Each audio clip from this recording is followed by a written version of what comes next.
Hello friends, स्वागत है आप सभी का हमारे चैनल चलो फिल्म सिने में। आज हम एक्सप्लेन करने जा रहे हैं 1991 में आई पॉइंट ब्रेक को।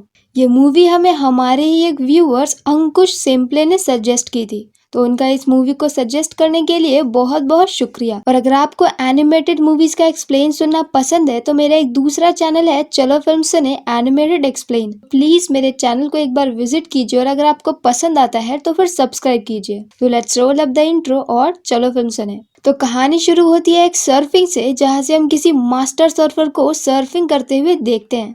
और नेक्स्ट सीन में सीन शिफ्ट होता है जॉन की तरफ। जॉन यहाँ पर अपने एफबीआई में एजेंट बनने के लिए एग्जाम दे रहा था और यहाँ पर उसकी शूटिंग का टेस्ट चल रहा था, जहाँ पर वो काफी अच्छा परफॉर्म करता है।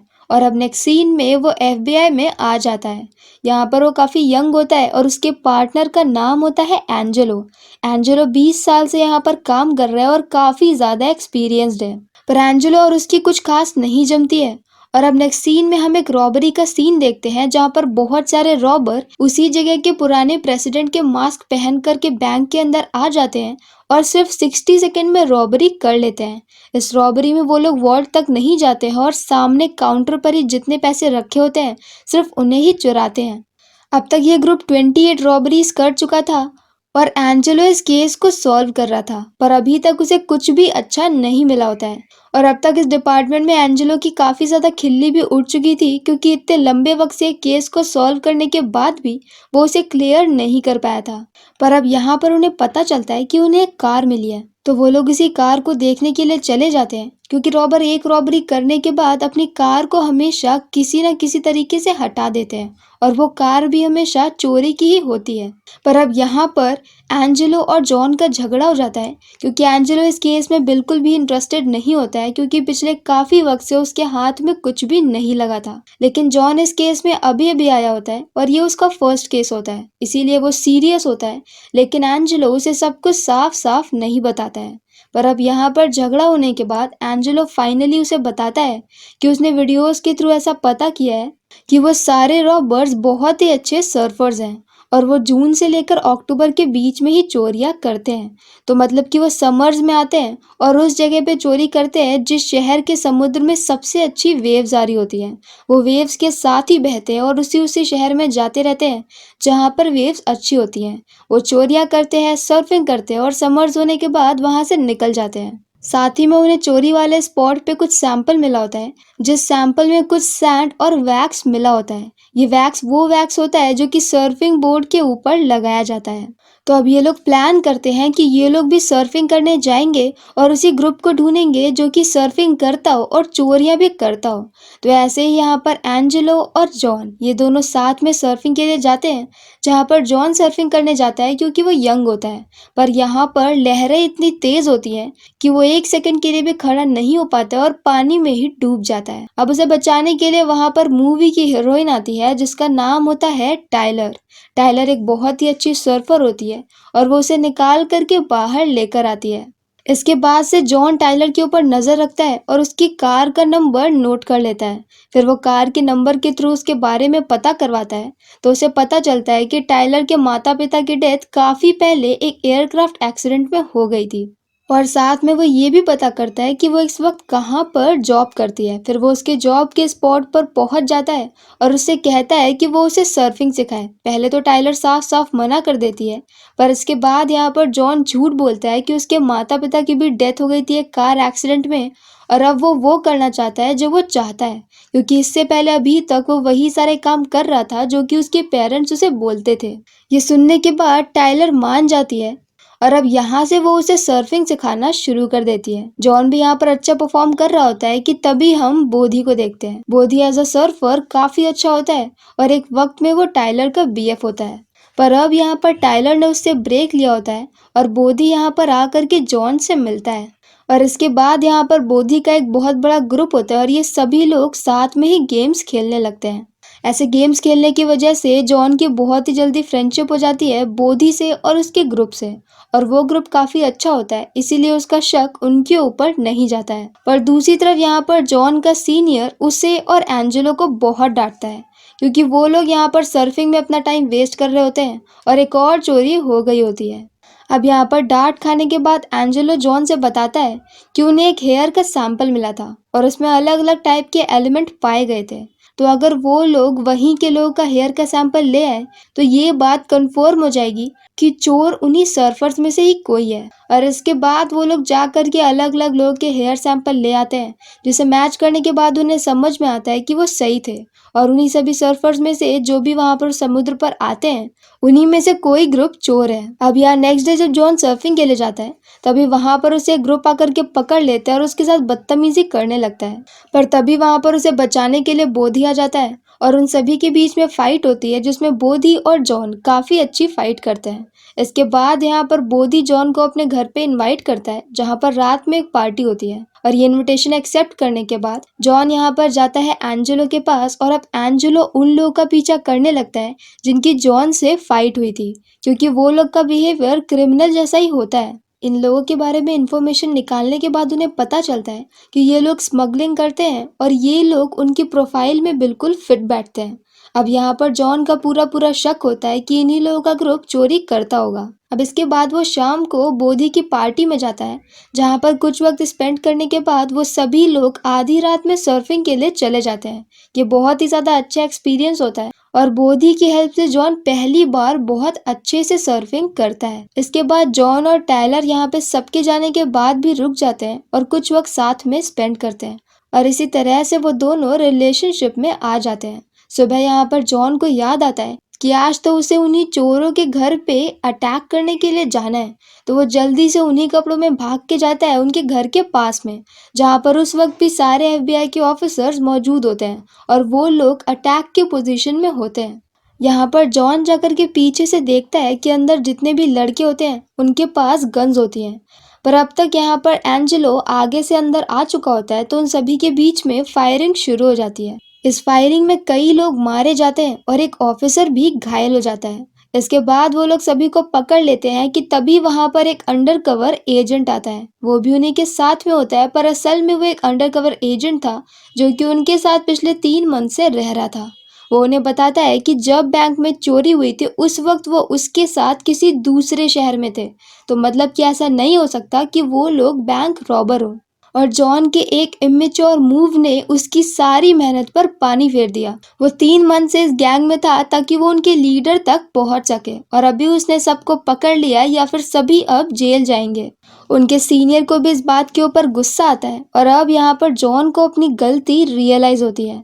अब शाम को जब वो टाइलर के साथ होता है कि तभी वहां पर बोधी आता है। बोधी उन्हें लेकर के एक और बार सर्फिंग के लिए जाता है, जहां पर अचानक से जॉन को दिखता है कि उनके ग्रुप में से, मतलब कि बोधी के ग्रुप में से एक लड़का बिल्कुल वैसे ही रिएक्ट कर रहा है जैसे कि चोर को उन्होंने वीडियो में करते हुए देखा था। और वो समझ जाता है कि ये बोधी का ग्रुप ही है जो कि रियल में रॉबर है। और ये बात वो जाकर के तुरंत ही एंजेलो को बता देता है, और साथ में ये भी बोलता है कि वो यहाँ पर बोधी के ऊपर सुबह से नजर रख रहा था और वो सुबह से एक बैंक में गया होता है जहाँ पर वो काफी देर रुका था। तो उनका नेक्स्ट टारगेट वही बैंक होने वाली है। एंजेलो उसकी बात के ऊपर भरोसा करता है क्योंकि एंजेलो उम्र में उससे काफी बड़ा होता है, और धीरे धीरे करके वो जॉन को अपने बेटे की तरह ही मानने लगा था। वो यहाँ पर जॉन के साथ उसी बैंक के सामने चला जाता है और ये लोग नजर रखना शुरू कर देते हैं। तभी वहां पर बीच में एंजेलो को भूख लगती है, तो जॉन उसके लिए सैंडविच लेने के लिए जाता है, और तभी उसके पीछे से वही रॉबर्स बैंक के अंदर चले जाते हैं और उनमें से कोई भी देख नहीं पाता है।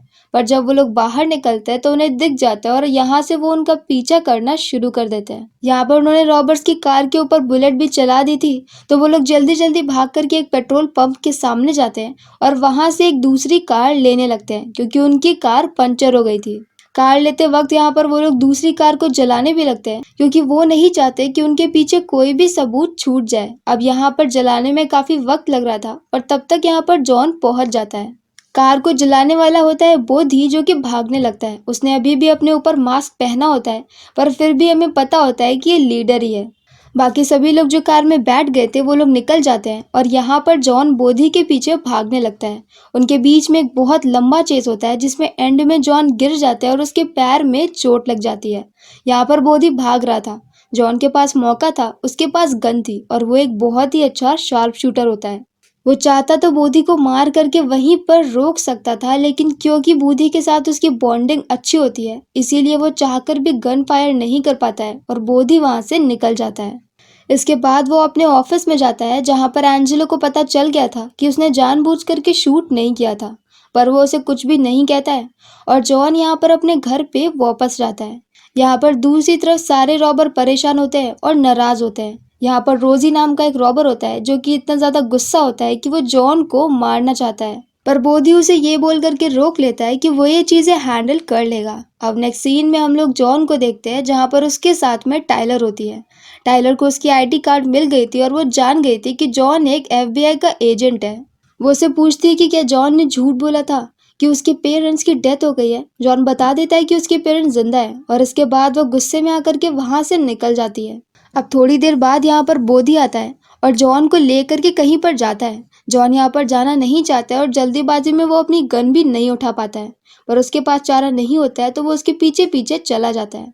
यहाँ पर बोधी उसे एक प्लेन पे ले करके जाता है, जहाँ से वो लोग स्काई डाइविंग करने वाले हैं, क्योंकि वो लोग हर समर के लास्ट में इसे जरूर करते हैं। जॉन यहाँ पर काफी ज्यादा घबराया हुआ था, क्योंकि उसे पता था कि बोधी को पता चल चुका है कि जॉन एक एफबीआई एजेंट है और उसे लग रहा था कि पक्का उसके पैराशूट में पैराशूट नहीं होगा। तो यहाँ पर उसे विश्वास दिलाने के लिए बोधी सभी बैग्स को शफल कर देता है और इसके बाद सभी लोग नीचे कूद जाते हैं। ना चाहते हुए भी जॉन भी नीचे कूद जाता है और बाद में उसका पैराशूट भी ओपन हो जाता है। उसके लिए एक्सपीरियंस बहुत ही ज़्यादा अमेजिंग होता है, क्योंकि उसने कभी भी पहले कुछ भी ऐसा नहीं किया था। अब इसके बाद यहाँ पर बोधी उसे ले जा करके एक वीडियो दिखाता है, जिसमें वो उसे दिखाता है कि रोजी ने यहाँ पर टाइलर को पकड़ के रखा हुआ है और वो टाइलर को तभी छोड़ेंगे जब बोधी वहां पर रोजी के पास सही सलामत पहुंच जाएगा। और रोजी इस वक्त मेक्सिको में होता है, जो कि शहर के बाहर है। तो मतलब कि अब यहाँ से जॉन को खुद ही हेल्प करनी पड़ेगी कि वो बिना कुछ किए हुए बोधी को मेक्सिको तक लेकर के जाए, क्योंकि अगर वो ऐसा नहीं करता है तो फिर टाइलर की डेथ हो जाएगी। ना चाहते हुए भी जॉन यहाँ पर उनके प्लान में शामिल हो जाता है और अब यहाँ पर बोधी अपनी आखिरी चोरी करने वाला था, इस समर की आखिरी चोरी। वो यहाँ पर सभी को बुलेट प्रूफ वेस्ट देता है और साथ में मास्क भी देता है, पर वो जॉन के लिए कोई भी मास्क नहीं रखता और अब हर किसी को पता चल जाएगा कि एफबीआई एजेंट जॉन एक चोरी में शामिल है।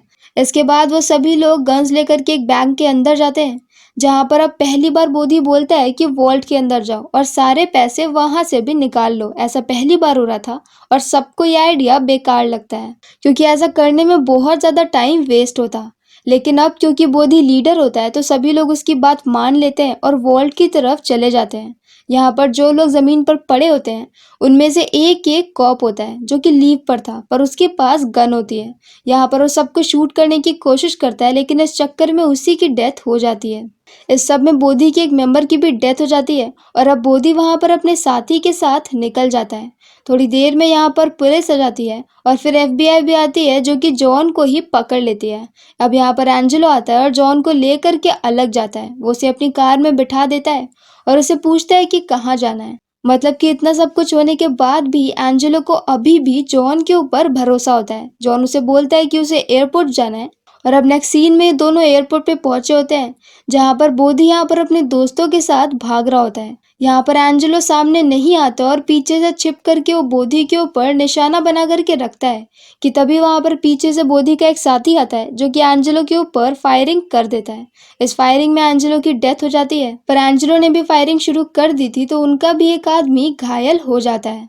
अब बोधी यहाँ पर अपने आदमी को लेकर के प्लेन के अंदर जाता है और अभी भी क्योंकि जॉन को बचाना होता है टाइलर को, इसीलिए वो बोधी के साथ में ही जाता है। उसे बहुत ज्यादा गुस्सा आ रहा था और बहुत ज्यादा बुरा लग रहा था, क्योंकि वक्त के साथ उसकी एंजेलो के साथ बॉन्डिंग काफी अच्छी हो गई थी। अब ये सभी लोग प्लेन में जाते हैं, जहाँ पर इस वक्त बोधी होता है। बोधी का एक फ्रेंड होता है जो कि घायल होता है और यहाँ पर जॉन होता है। बाकी के सभी लोग निपट चुके होते हैं और रोजी उनका मेक्सिको में वेट कर रहा था। ये प्लेन मेक्सिको के करीब जब पहुंच जाता है तो ये सभी लोग नीचे कूदने वाले होते हैं, पर अब यहाँ पर बोधी जॉन को कोई भी पैराशूट नहीं देता और खुद ही वहां से निकल जाता है। जॉन अपने हाथ में एक गन लेता है और ऐसे ही बिना पैराशूट के उसके ऊपर छलांग मारता है। वो उसे जा करके पकड़ लेता है और अब यहाँ पर उन्हें पैराशूट ओपन करना था। बोधी यहाँ पर कहता है कि पैराशूट वो ओपन करे, क्योंकि ऐसा करने पर जॉन को अपने हाथ में रखी हुई गन को छोड़ना पड़ेगा। और बोधी को मरने से डर नहीं लगता है तो वो तो पैराशूट ओपन नहीं करेगा। जॉन यहाँ पर समझ जाता है कि उसी को पैराशूट ओपन करना पड़ेगा और वो फाइनली अपनी गन को छोड़ देता है और पैराशूट ओपन करके ये दोनों लोग ही बच जाते हैं। पर गिरते वक्त क्योंकि पहले से ही जॉन के पैर में चोट लगी हुई थी, जिसकी वजह से उसका पैर अब और भी ज्यादा दर्द करने लगता है और वह इस कंडीशन में नहीं होता है कि वो बोधी के साथ फाइट करे। बोधी यहाँ पर उठता है जहाँ पर उसका साथी, जिसको बहुत ज्यादा बुलेट लगी थी, जिसने उसके साथ में जंप मारी थी, उसके नीचे गिर के डेथ हो गई थी। और दूसरी तरफ से यहाँ पर रोजी भी आ रहा था। रोजी जिस जीप में होता है उसके अंदर टाइलर भी बैठी होती है। बोधी यहाँ पर रोजी से बोलता है कि टाइलर को छोड़ दो, तो वो टाइलर को छोड़ देता है। मतलब कि इतना सब कुछ होने के बाद जहाँ पर बोधी के पास पूरा पूरा चांस था कि वो टाइलर को नहीं छोड़ता, फिर भी वो अपना वादा निभाता है और टाइलर को छोड़ देता है। जॉन और टाइलर एक बार फिर से साथ में आ जाते हैं और बोधी वहां से निकल जाता है। इसके बाद सीन शिफ्ट होता है 9 मंथ बाद का, जहां पर जॉन एक ऐसी जगह पे जा रहा होता है जहां पर दुनिया की अब तक की सबसे बड़ी वेव आने वाली थी और इसी बात से सभी लोग घबराए हुए थे। पर यहाँ पर वो समुद्र में देखता है कि बोधी वहीं पर होता है, क्योंकि पिछले 9 मंथ से जॉन लगातार बोधी को सर्च कर रहा था और उसने पूरे मैक्सिको को छान मारा था और उसे पता था कि इतनी बड़ी वेव को बोधी कभी भी मिस नहीं करेगा, क्योंकि वो एक बहुत ही अच्छा सर्फर है। अब यहाँ पर जॉन के आने पर बोधी और उसके बीच में फाइट शुरू हो जाती है, जिस फाइट में यहाँ पर मौके पर जॉन बोधी को हथकड़ी लगा देता है और अब वो कहीं से भी भाग नहीं सकता और दूसरी तरफ से चॉपर से दूसरी एफबीआई भी आने लगती है। अब फाइनली बोधी उसे बोलता है कि वो उसे छोड़ दे, क्योंकि ये उसके पास पहला और आखिरी मौका होगा जब उसे इतनी बड़ी वेव दिखेगी और वो उसे एंजॉय करना चाहता है और उसे जीना चाहता है। जॉन को भी अच्छे से पता था कि ये वेव इतनी बड़ी है कि इसके अंदर सर्फिंग करने जाने पर बोधी वहां से कभी भी जिंदा वापस नहीं आएगा। इसीलिए फाइनली जॉन बोधी को छोड़ देता है, क्योंकि जॉन ने खुद भी सर्फिंग करी होती है और इस पूरे 9 मंथ में वो रोज सर्फिंग कर रहा था। उसे अच्छे से पता होता है कि सर्फिंग करते वक्त और लहरों के साथ बहते वक्त वो अपने आप को कितना ज्यादा जिंदा फील करता है और बोधी को इस वेव को देख करके कैसा लग रहा होगा। ये once in a lifetime experience होता है जिसे बोधी किसी भी हालत में मिस करना नहीं चाहता है। छूटने के बाद बोधी तुरंत ही सर्फ को लेकर के लहरों के बीच में चला जाता है, जहाँ पर सबको पता होता है कि वो जिंदा वापस नहीं आएगा। एफबीआई आती है और कंफ्यूज हो जाती है कि पकड़ने के बाद एक बार फिर से जॉन ने बोधी को क्यों छोड़ दिया। और अब जॉन भी यहाँ पर ये बोलते हुए निकल जाता है कि वो वापस नहीं आएगा और वो अपने एफबीआई के बैच को भी वहीं पानी में ही छोड़ देता है, जिससे हमें पता चलता है कि अब वो एफबीआई से हट जाएगा। और इसी हैप्पी एंडिंग के साथ ये मूवी यहीं पर खत्म हो जाती है। तो अगर आपको हमारा एक्सप्लेन पसंद आया हो तो प्लीज़ हमारी वीडियो को लाइक करें, शेयर करें और हमारे चैनल को सब्सक्राइब करें। तो मिलते हैं नेक्स्ट वीडियो के साथ। Bye bye.